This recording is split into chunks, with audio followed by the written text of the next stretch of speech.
सबसे ज्यादा सुरक्षित बिहार में दामाद जी का कुत्ता है। और यह विडंबना है, मैं इसको हंसकर नहीं बोलना चाह रही हूं, यह विडंबना है। सांसद जी का कुत्ता खो गया था, सारे जिले का पुलिस और प्रशासन जुट गया, कुत्ता मिल गया, मुझे कुत्तों से बहुत प्यार है। तमाम ऐसी घटनाएं हैं जहां पर गैंग वॉर हो रही है। पिक्चरों में जो दिखाया जाता था वो बिहार में आज हो रहा है। और बिल्कुल सही कहा, बिहार की खबरें पढ़ो तो वाकई में रूह कांप जाती है और समझ में नहीं आता कि आधी आबादी के साथ, कारोबारियों के साथ, बच्चियों के साथ, बच्चों के साथ हो क्या रहा है बिहार में। और उस पर अभी मैं डिटेल में जरूर बात करूंगी, आंकड़ों के साथ बात करूंगी, क्योंकि बिना आंकड़ों के हवाई बात करने की ना हमारी आदत है और ना हम लोग तोहमत लगाते हैं। लेकिन आज एक और बड़ा मुद्दा है जो कि दिखा रहा है कि बिहार में हो क्या रहा है। सत्ता में जो काबिज हैं उन्होंने मर्यादा की, उन्होंने नैतिकता की, उन्होंने सार्वजनिक जीवन में लोक लाज की धज्जियां उड़ा दी हैं। और मैं बिल्कुल बात कर रही हूं एक ऐसे मामले की जो ना सिर्फ गैर कानूनी है लेकिन मर्यादा के तार तार करता है, और वो मामला है बिहार के नगर विकास मंत्री जीवेश मिश्रा और नकली दवा सप्लाई करने के आरोप में जहां पर वो दोषी पाए गए हैं। एक मंत्री है बिहार की सरकार में जो शहर का विकास करते हैं वो, लेकिन नकली दवाइयां बना रहे हैं। और नकली दवाई का मतलब है कि आप लोगों के स्वास्थ्य के साथ, परिजनों के जीवन के साथ खिलवाड़ कर रहे हैं और आप पर आरोप नहीं है, आप दोषी पाए गए हैं। और एक जमाना था जब आरोप लग जाता था तो आरोपी तुरंत अपने पद से इस्तीफा दे देता था, क्योंकि सार्वजनिक जीवन में मर्यादा, नैतिकता और लोक लाज, लोक शर्म से ज्यादा जरूरी कुछ नहीं होता। आज बेधड़क, बेखौफ जीवेश मिश्रा जी जो हैं वो मंत्री बने हुए हैं, उनको पूरा संरक्षण तथा कथित करप्ट डबल इंजन की सरकार दे रही है और वो निडरता से मंत्री बने हुए हैं। कोई लोक लाज नहीं है, कोई शर्म नहीं है कि आपकी हो सकता है जो नकली दवाइयां थी उससे लोगों की मौत हो गई। और मैं थोड़ा सा रिवाइंड करके इस पूरे मामले की हल्की सी पृष्ठभूमि रख देती हूं आपके सामने, क्योंकि ये वीडियो तमाम, ये प्रेस वार्ता तमाम वो लोग देखेंगे जो डे टू डे आपकी तरह फॉलो नहीं कर रहे हैं। Jeevesh Mishra ji Alto Health Care Private Limited जो फार्मास्यूटिकल कंपनी है उसके निदेशक थे।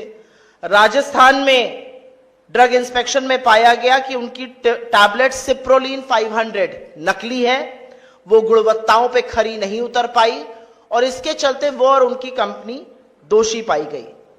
आपकी जानकारी के लिए जिन धाराएं उनके ऊपर लगाई गई हैं उनका जरा सा विवरण कर देती हूं। धारा 16(1) बताती है कि अगर दूसरी सूची में गुणवत्ता पाई ना जाए तो ड्रग नकली मानी जाएगी। धारा 17 बताती है कि नकली ड्रग का मतलब यह होता है कि अगर कोई चर्चित ड्रग है उसका नाम चुराकर या उस तरह की बनाकर बिना मानक पे खरे उतरे कोई ड्रग बेच रहा है वो नकली है।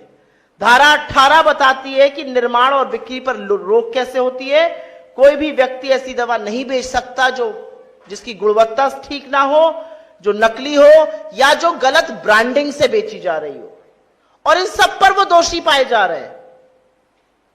असलियत यह है कि इन सब पर दोषी पाए जाने के बाद जिस तरह की सजा उनको हो सकती थी, वो 1 साल से 3 साल के लिए जेल जा सकते थे, 20,000 का उन पर जुर्माना लग सकता था।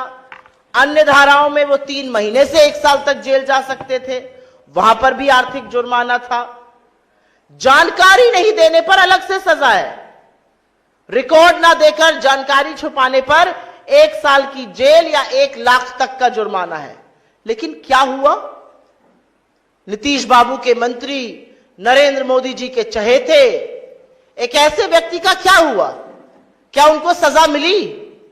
आपको सुनकर आश्चर्य होगा और यह अगला सवाल जरूर उठेगा कि अगर आपके किसी व्यक्ति से ऐसा हुआ होता तो वो क्या करते।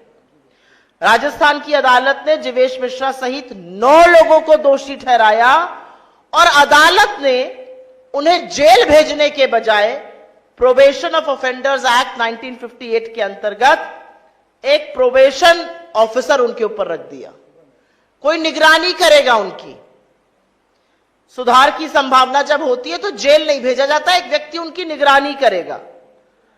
जुर्माना लगा दिया गया 20-20 हजार रुपए का, और उसके बाद एक ऑफिसर रख दिया गया कि यह निगरानी करेगा और इस अवधि में वो कोई अपराध नहीं कर सकेगा। ये समाज सेवी ऑफिसर कौन है? ये बहुत बड़ा सवाल अभी उठेगा और हम उठाएंगे। लेकिन इन सब में सवाल यह है कि इसका मानवीय पक्ष कहां है, इसका मर्यादा कहां है, इसकी नैतिकता कहां है। अब चीफ मिनिस्टर जी कितना इस मामले को अब समझ पा रहे हैं कि नहीं पा रहे हैं, यह मैं आपके विवेक पर छोड़ देती हूं। मैं व्यक्तिगत टिप्पणी नहीं करना चाहती हूं, लेकिन बाकी लोग तो समझ ही रहे हैं कि मंत्री जी ने क्या किया है, और वो बेखौफ मंत्री बने हुए हैं। आप मुझे बताइए, अगर आपके किसी जानने वाले की कंपनी में नकली दवाइयों के मामला पकड़ा जाता और दोषी सिद्ध होता, तो ऐसे ही छोड़ दिया जाता प्रोबेशन ऑफिसर डालकर? वो ऐसे ही अपने पद प्रतिष्ठा पर बैठा रहता? किसी की जान से व्यापार करना कहां तक उचित है? और क्योंकि वो मंत्री है, क्या इसलिए वो कानून से ऊपर है? जिन परिजनों ने ये दवा ली, जिनके घर वालों को इससे नुकसान हो गया और संभवतः किसी की जान चली गई, उसका उत्तरदायी, उसको उत्तर कौन देगा? उसकी जवाबदेही कौन तय करेगा? हमारी इस मंच से कुछ मांगे हैं, और हमारी पहली मांग है कि सार्वजनिक जीवन में रहने वाले व्यक्ति की जवाबदेही ज्यादा तय होनी चाहिए, और ऐसे व्यक्ति को मंत्री पद पर बने रहने का नैतिक अधिकार तो बिल्कुल नहीं है। अगर आप दोषी पा लिए गए, आप नैतिकता से उस पर नहीं रह सकते। असलियत यह थी कि अगर 1 से 3 साल में आपको 2 साल से ज्यादा की सजा होती तो आप सार्वजनिक जीवन से ही बाहर हो गए होते, लेकिन वो नहीं हुआ। आपको प्रोबेशन ऑफिसर दिया गया। स्वास्थ्य मंत्रालय और ड्रग कंट्रोल डिपार्टमेंट ये जरूर बताए कि ये जो अवैध ड्रग्स पाई गई, इसके बाद क्या कदम उठाए गए, कितनी कंपनी सील हुई, क्या हुआ फैक्ट्रीज का, कितनी दवाई जब्त की गई, कितनी और दवाइयों की जांच हुई, ये कहां तक फैला हुआ मायाजाल है। और जैसा कि मैं बार बार कह रही हूं, अगर ये किसी आम नागरिक ने किया होता तो क्या उसके साथ भी यही रुई के फाहे की तरह ट्रीटमेंट होता, या उसको जेल में डालकर जवाबदेही तय होती कि तुम्हारी दवाई से लोग बीमार पड़े या लोगों की संभवतः मृत्यु हुई? एक नजीर बनानी जरूरी है, क्योंकि मिलावटी दवा का मामला बहुत संगीन है, बहुत गंभीर है, और खास तौर से तब जब वहां पर एक रसूख वाला, एक प्रभावशाली मंत्री इन्वॉल्व हो और दोषी हो। मेरा तो सवाल यह होता नीतीश जी से, अगर वो समझ के इसका जवाब दे पाते कि आपने कौन सा प्रोबेशन ऑफिसर लगाया है, वो क्या निगरानी कर रहा है, वो मंत्री जी के साथ रहता है, वो उनके कंडक्ट को देखता है, उनके बिजनेस को देखता है, वो क्या कर रहा है? बहुत सारे ऐसे सवाल हैं, और बहुत सारे ऐसे सवाल बिहार के ही नहीं, बिहार के बाहर की भी उस जनता के मन में है जहां पर ये दवाइयां गई। लेकिन अब मैं उस मुद्दे पे बात करना चाहती हूं जिसकी बात करते करते कभी कभी रूह कांप जाती है, कभी कभी गला रूंध जाता है। लेकिन अखबार उठाओ और बिहार से रक्त रंजन की तस्वीर ना आए, यह हो नहीं सकता है। 2025 का यह वर्ष है, आजादी के 7 दशकों से ज्यादा बीत चुके हैं, और आज भी दिन दहाड़े हत्याओं का सिलसिला बिहार में जारी है। असलियत यह है कि बिहार की हत्याओं से यह देश दहला हुआ है, और बिहार में न सिर्फ कारोबारियों की, जिस पर अभी मैं विस्तृत चर्चा करूंगी, लेकिन जो महिलाओं के साथ हो रहा है। मैं बोल नहीं सकती हूं कि जब मैंने मुजफ्फरपुर की उस खबर का पढ़ा जहां पर 20 चाकू एक बेटी को मारे गए और वो 8 घंटे तक अस्पताल के बाहर पटना में इंतजार करती रही इलाज का, और उसने दम तोड़ दिया, क्या बीती होगी इस देश की आधी आबादी पर? क्या यह देश महिलाओं का नहीं है? क्या यह देश आपकी बेटियों का, आपकी बहनों का, आपके घर की महिलाओं का नहीं है? क्या यह प्रदेश सिर्फ और सिर्फ गुंडा राज में आगे रहेगा? लेकिन मैं सिलसिलेवार तरीके से कुछ घटनाओं का जिक्र इसलिए करना चाहती हूं क्योंकि यह एक पिक्चर दिखा रहा है बिहार की। यह दिखा रहा है बिहार में दिन दहाड़े क्या हो रहा है। न बच्चे सुरक्षित है, न महिलाएं सुरक्षित है और न कारोबारी सुरक्षित है। हम इस मंच से कई बार बेरोजगारी पर, पलायन पर आवाज उठा चुके हैं। कौन करेगा आखिर निवेश?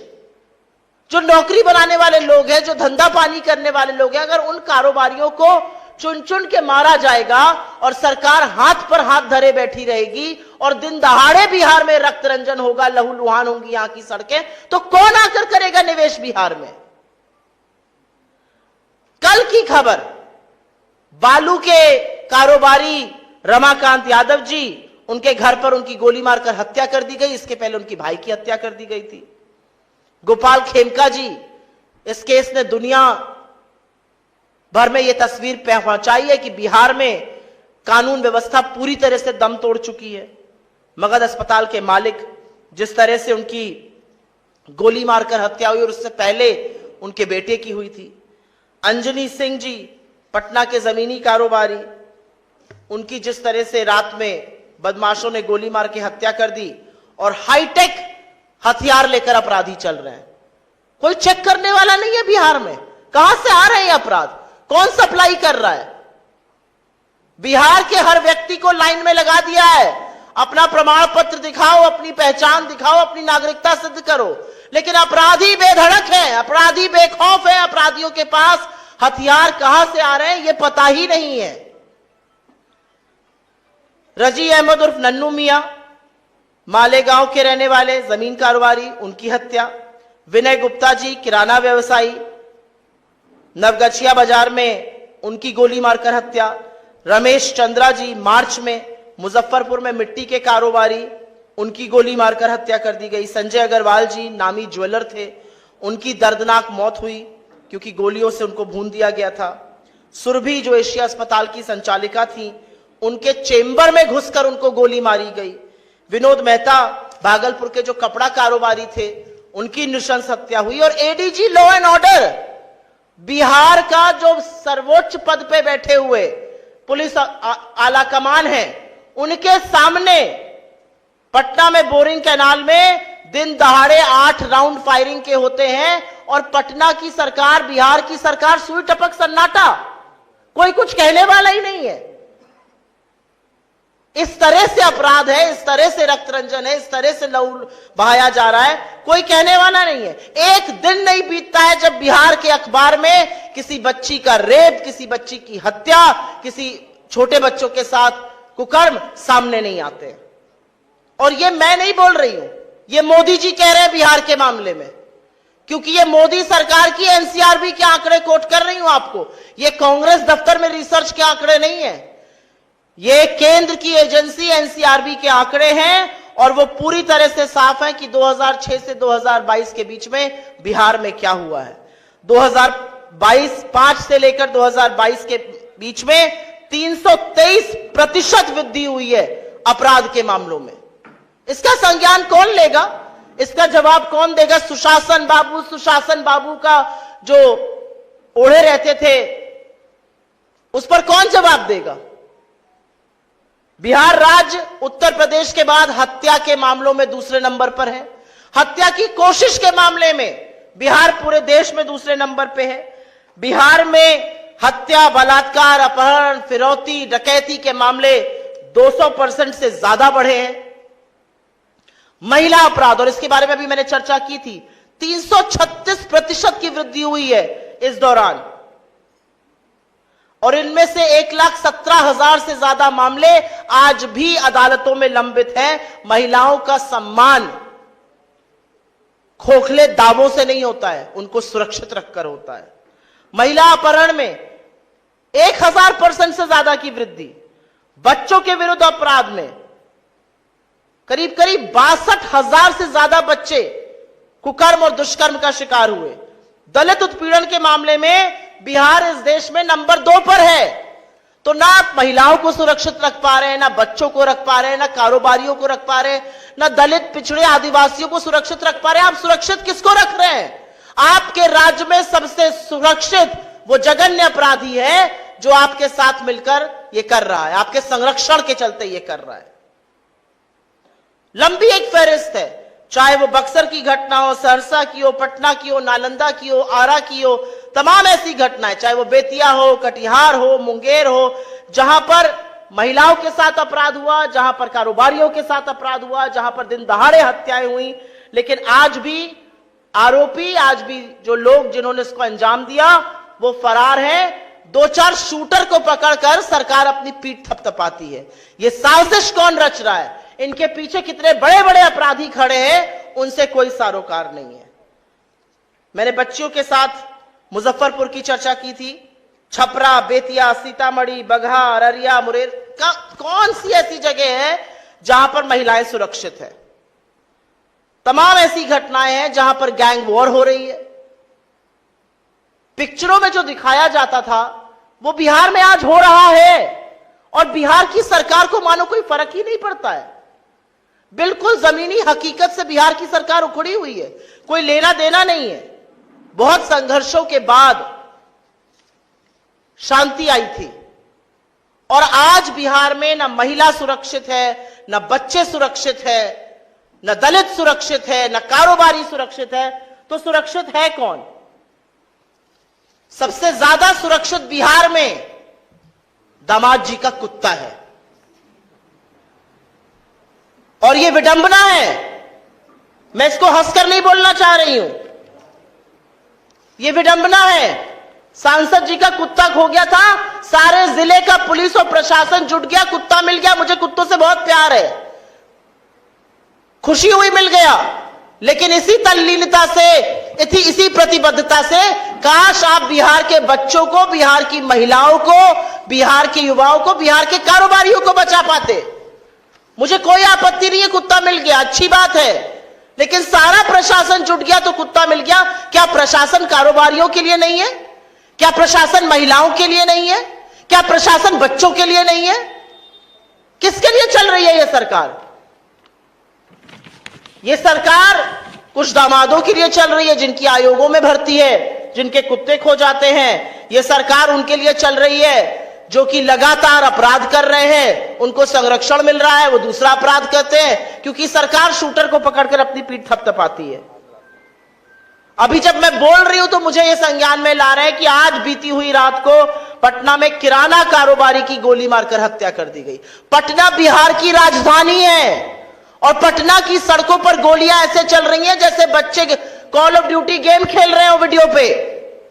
ये कैसे स्वीकार्य है, और ये कैसे माना जा सकता है? और सुशासन की जो बात करते हैं वो बताएं कि बिहार जो है वो अपराध और रक्त रंजन से क्यों भर चुका है। सीधी बात यह है। आप लोगों के सवाल का इन 2 मुद्दों पर मैं स्वागत करती हूं। जीवेश मिश्रा जी का दोषी पाए जाना और पूरी बेशर्मी से उनका मंत्री बने रहना, और जो रक्त रंजन बिहार में हो रहा है, आप लोगों के ऊपर क्या बीतती है मैं ये सोच सकती हूं, क्योंकि जब हम दिल्ली या कहीं और रहते हैं और लगातार ये सिलसिला जारी है खबरों का, तो जरूर लगता है हो क्या रहा है बिहार में। एक सवाल था कि अभी आपने जीवेश मिश्रा जी की जो नकली दवाई बनाने के ऊपर आपने आरोप लगाया, आपने अपनी बात स्टार्ट करने से पहले आपने बोला कि आप लोग जो है आंकड़ों पे बात करते हैं। क्या आपके पास आंकड़े हैं कि उनकी दवाइयों से कितने लोग प्रभावित हुए, कितने लोगों की मृत्यु हुई है? मेरे पास ये आंकड़ा नहीं कितने लोग प्रभावित हुए हैं, लेकिन अगर कोर्ट ने उनको दोषी पाया है, ये सवाल तो देखिए तभी उठ जाता जब वो आरोपी थे। अगर पहले की सरकारें होती और पहले की मर्यादा होती जो सार्वजनिक जीवन में 2014 से पहले होती थी, तो जरूर उनका इस्तीफा ले लिया गया होता आरोप लगने पर। अगर आप सार्वजनिक जीवन पर हैं तो आपके ऊपर अगर लांछन लगेगा तो आप अपने आप को उस पद से हटा लेते हैं जिससे कि प्रक्रिया पूरी है। तो दोषी पाए गए 9 लोगों के साथ, कोर्ट ने दोषी पाया है, नकली दवाइयों का दोषी पाया है। नकली दवाई खाकर क्या होता है इसका सब आप लोग परिणाम जानते हैं। कोर्ट ने दोषी पाया है, कोर्ट ने प्रोबेशन ऑफिसर उनको दे दिया है। बंदी के दौरान जो महिलाओं के साथ राजद कार्यकर्ताओं के द्वारा एम्बुलेंस के साथ 1990 के दशक के याद दिलवाया गया, या स्कूटी पर जा रहे महिलाओं के साथ हाजीपुर में उनके साथ हुड़दंग किया गया, हुर्रे की आवाज आई, तो ये महागठबंधन की सरकार 2025 की बात होगी, इस चुनाव की बात होगी, बिहार में जो बेटियों के साथ हो रहा है उसकी बात होगी, और इसलिए होगी क्योंकि बिहार में आंकड़े चीख चीख कर एक तस्वीर बता रहे हैं।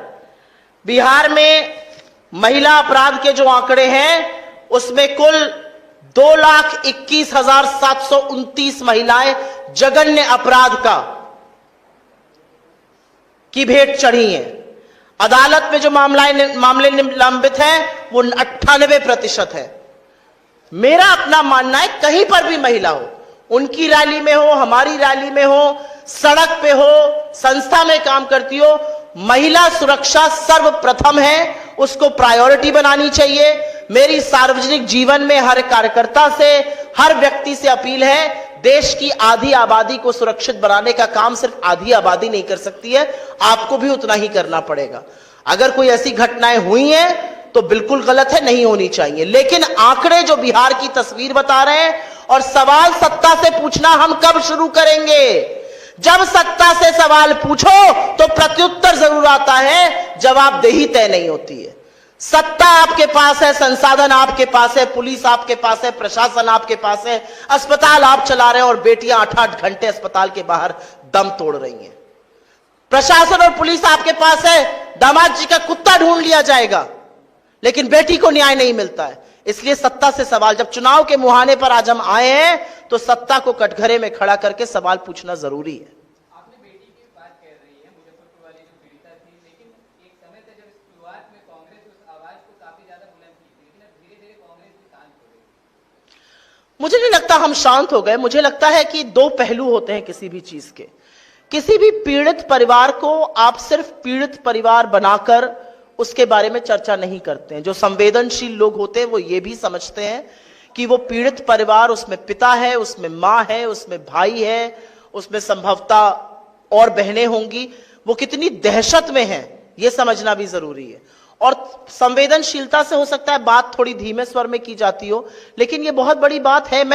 आप बिहार की बात कर रहे हैं, इसकी चर्चा दिल्ली और महाराष्ट्र के, मैं मुंबई में थी हफ्ते भर पहले, और जब वहां पर महिलाओं की बात शुरू हुई तो लोगों ने इस बात का जिक्र किया, और मैं इस बात को कतई स्वीकार नहीं कर सकती हूं कि एक बच्ची का पहले रेप होता है, उसके ऊपर जानलेवा हमला किए जाते हैं, एक बार नहीं 20 बार, उसको घंटों तक पटना नहीं लाया जाता है। और आपको पता है क्यों नहीं लाया गया? यहां पर मान्यवर की रैली थी और उसके बाद वो अस्पताल के बाहर 8 घंटे एम्बुलेंस में रहती है।